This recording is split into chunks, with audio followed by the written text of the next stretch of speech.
குடும்பம் ஆசீர்வதிக்கப்பட முதலாவதாக நம்ம செய்ய வேண்டிய காரியம் தேவனை தேடுகிறவர்களாக நம்ம இருக்க வேண்டும். தேவனை தேடுகிற குடும்பமாக நாம் இருந்தோமையானால் நம்முடைய குடும்பம் ஆசீர்வதிக்கப்படும். சத்தமா அல்லேலூயா சொல்லலாமா? கர்த்தரை முதலிடத்தில் வைக்கிற குடும்பம், ஆண்டவரை முதலிடத்தில் வைக்கிற தேவனுடைய பிள்ளைகள்.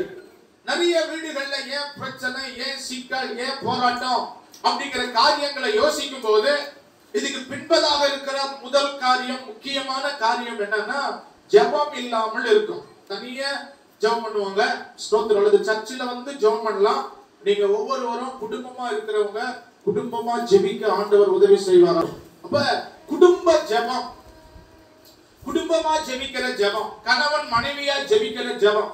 அப்ப தேவனை யாரெல்லாம் முதலிடத்தில் வைக்கிறோமோ, தேவனை தேடுகிறோமோ, அந்த குடும்பம் ஆசீர்வதிக்கப்படுகிற குடும்பமாக இருக்கும். ஒரு அம்மா அப்பா ரட்சிக்கப்படலன்னா பரவாயில்ல, பிள்ளைகளா இருக்கிற நீங்க சேர்ந்து உங்க குடும்பத்துக்காக நீங்க ஜெபம் பண்ணும் போது ஆண்டவர் பெரிய மாற்றங்களை தருவார். அப்ப துதிக்கிறவங்களா, ஜெபம் பண்றவங்களா, தேவனை தேடுறவங்க, வேதத்தை நன்கு வாசிக்கிறவர்களா, பரிசுத்தமுள்ள வாழ்க்கைய வாழ்கிறவர்களா, ஆண்டவரை நேசிக்கிறவங்களா, ஆண்டவர் சொல்லுகிற வார்த்தைகளுக்கு வசனங்களுக்கு கீழ்ப்படுகிறவர்களா, ஆவிக்குரிய எல்லா காரியங்களும் நம்முடைய வாழ்க்கையில முதலிடத்தில் இருக்குமே. ஆனால் நம்மளதான், நம்முடைய குடும்பத்தை தான் நம்முடைய ஆண்டவர் ஆசீர்வதிக்க விரும்புவார். ஆமென் சொல்லலாமா? அப்போஸ்தலர் 17:27 நம்ம இப்படி வாசிக்கிறோம் பாருங்க. அப்போஸ்தலர் நடபடிகள் 17ஆம் அதிகாரம் 27ஆம் வசனம். ஸ்தோத்திரம். கர்த்தராகிய தம்மை அவர்கள் தடவியாயிலும் கண்டுபிடிக்கத்தக்கதாக தம்மை தேடும்படிக்கு அப்படி செய்தார். அவர் நம்மில் ஒருவருக்கும் தூரமானவர் அல்லவே. ஒரு ஆமென் சொல்லலாமா?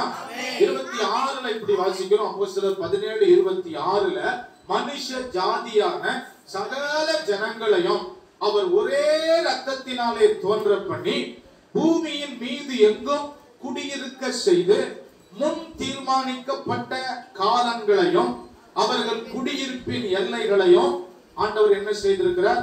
குறித்திருக்கிறார். நம்ம எந்த வீட்டுல இருக்கணும், எந்த பகுதியில இருக்கணும். ஸ்தோத்திரம். சில பேர் புலம்புவாங்க, நான் தெரியாம இந்த பிளாட்டை வாங்கிட்டேன், தெரியாம இங்க வீடு கட்டிட்டேன், இது பிரச்சனை இப்படி வந்துருச்சு, அப்படி வந்துருச்சு அப்படின்னு நம்ம சொல்ல வேண்டியது இல்ல. கர்த்தர் நம்மள அங்கதான் இருக்கணும்னு தீர்மானிச்சு வச்சிருக்கிறார். அல்லேலூயா சொல்லுங்க. அப்படி ஆண்டவர் தீர்மானித்து 27ல வாசிக்கிறோம், தம்மை தடவியாகிலும் அவரை தேட வேண்டும் என்று ஆண்டவர் நம்மை படைத்திருக்கிறார். அப்ப தேவனுடைய நோக்கம் என்னன்னா, சிருஷ்டிகராகிய அவரை, கர்த்தராகிய அவரை, கடவுளாகிய அவரை நாம் எல்லாரும் தேட வேண்டும். ஏன்? அவரிடத்துல எல்லா பிரச்சனைக்கும் தீர்வு உண்டு. எத்தனை பேர் நம்புறீங்க, விசுவாசிக்கிறீங்க? ஆமென் சொல்லுங்க. எல்லாவற்றுக்கும் சொல்யூஷன் ஆண்டவர் இடத்துல உண்டு. அப்ப ஆகவே அவரை தேடுகிறவர்களாக தேவன் நம்மை வைத்து, தேவன் நம்மை நடத்த அவர் வல்லவர். ஈசாக்கு தன் மனைவிக்காக ஜெபித்தான் என்று ஆதியாகமம் 25:21 நம்ம வாசிக்கிறோம். கர்த்தருடைய நாமம் மகிமைப்படுவதா. ஆதியாகமம் 25:21 ஸ்தோத்திரம். குழந்தை இல்லாமல் ரெபேக்காள் இருக்கிறார்கள். கணவனா இருக்கிற இந்த ஈசாக்கு தன் மனைவிக்காக ஜெபித்தான் என்பதாக நம்ம வாசிக்கிறோம். நம்ம ஆலயத்துல இருக்கிற கர்த்தருடைய பிள்ளைங்க நம்ம ஒவ்வொருவரும் ஒருவருக்காக ஒருவர் நம்ம ஜெபிக்க ஆண்டவர் நம்ம எல்லாருக்கும் உதவி செய்வாராக. நல்ல சத்தமா அல்லேலூயா சொல்லுங்க.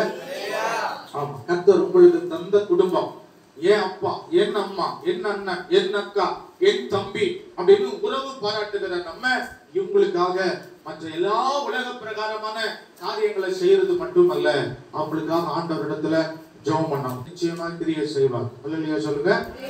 இதை இப்படியும் நான் சொல்றேன். ஸ்தோத்திரம். நம்ம ரட்சிக்கப்படும் போது, ஆண்டவர் பிள்ளையா மாறும் போது, நம்ம பெயரெல்லாம் பரலோகத்துல இருக்கிற